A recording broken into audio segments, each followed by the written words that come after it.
Good morning everyone. Today we are going to discuss about coelom or body cavity. Coelom or body cavity we can classify into three types.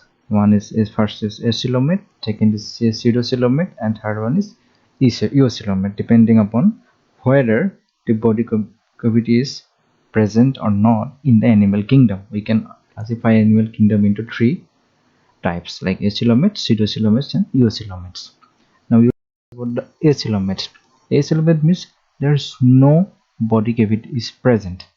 Means if we see, this is the outermost layer of an organism which is known as ectoderm. This is the outermost layer of an organism. This is the endoderm.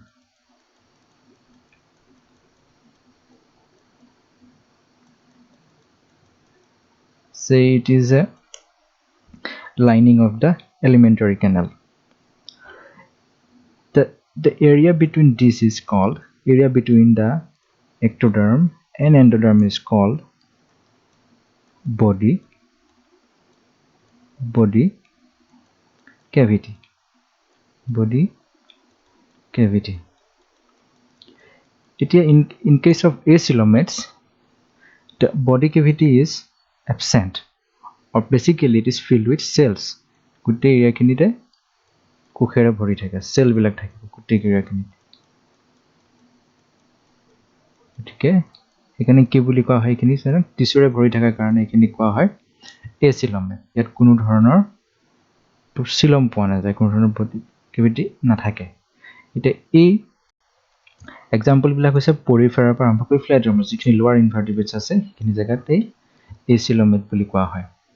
Pseudocoelomates কেভিটিটো থাকে, body কেভিটিটো থাকে, কিন্তু not completely lined with mesoderm, মানে completely mesodermৰে সম্পূৰ্ণ হৈ নাথাকে।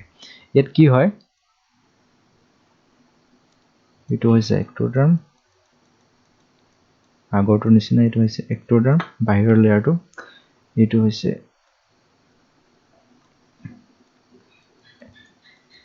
endoderm। এতিয়া mesodermal layer খিনি কি হয়, এই ইয়াৰ মাজে মাজে কিছুমান পাৰ্টিকুলাৰ এৰিয়াত কিছুমান ফৰ্ম হয়, কমপ্লিটলি ফৰ্ম নহয়, আৰু নহলে এন্ডোডাৰ্মৰ ওচৰতে এনে কিছুমান সেলৰ লেয়াৰ থাকে। তেতিয়া আমি কি বুলি কয়, এইটো pseudocoelomate বুলি কওঁ। কিয় কি হয়, ইয়াত মেজোডাৰ্মৰ যিখিনি থাকে ষ্ট্ৰাকচাৰ থাকে গোটেইখিনি স্কেটাৰ্ড হৈ থাকে, কমপ্লিটলি গোটেই জায়গাখিনিতে ভৰি নাথাকে, সেইকাৰণে কি বুলি কোৱা হয় pseudocoelomate বুলি কোৱা হয়। pseudocoelomateৰ এটা হৈ পেলাই আমি কওঁ তাক hemocoelomate বুলি কোৱা হয়। It is just a modification of pseudoderm. True coelom is reduced, মানে completely coelomটো ফৰ্ম হোৱা নাই, অলপ সৃষ্টি পূৰ্ণ হোৱাৰ পৰ্যায়ত আছে, কমপ্লিট হোৱাগৈ নাই। It is filled with blood. Example হিচাপে আমি আৰ্থ্ৰোপডছ আৰু মলাস্কা বিলাক আমি hemocoelomates আন্ডাৰত আমি ধৰিব পাৰোঁ। নেক্সট হৈছে eucoelomates। eucoelomates কৈছে যে ট্ৰু coelom য'ত প্ৰেজেন্ট থাকে সেইটো হৈছে eucoelom। eucoelomates কি হয়, it is lined with mesoderm from all the sides. মেজোডাৰ্মেৰে গোটেই ectoderm আৰু endodermটোক আৱৰি ৰাখে। এতিয়া আমি ধৰি ললো এইটো হৈছে ectoderm আৰু এইটো আছিলে endoderm, endorm। এতিয়া মেজোডাৰ্ম সেল বিলাক, মেজোডাৰ্ম লাইনিংটো ectodermৰ গোটেই ectodermৰ চাৰিওকাষে ভিতৰেদি আৱৰি ৰাখে, লগতে এই এন্ডোডাৰ্মৰ চাৰিওফালে আৱৰি ৰাখে। গতিকে এটা কমপ্লিটলি আৱৰি ৰাখাৰ কাৰণে ইয়াত কি হয়, এটা ট্ৰু coelom, এটা ট্ৰু বডি কেভিটি এটা ফৰ্ম কৰে।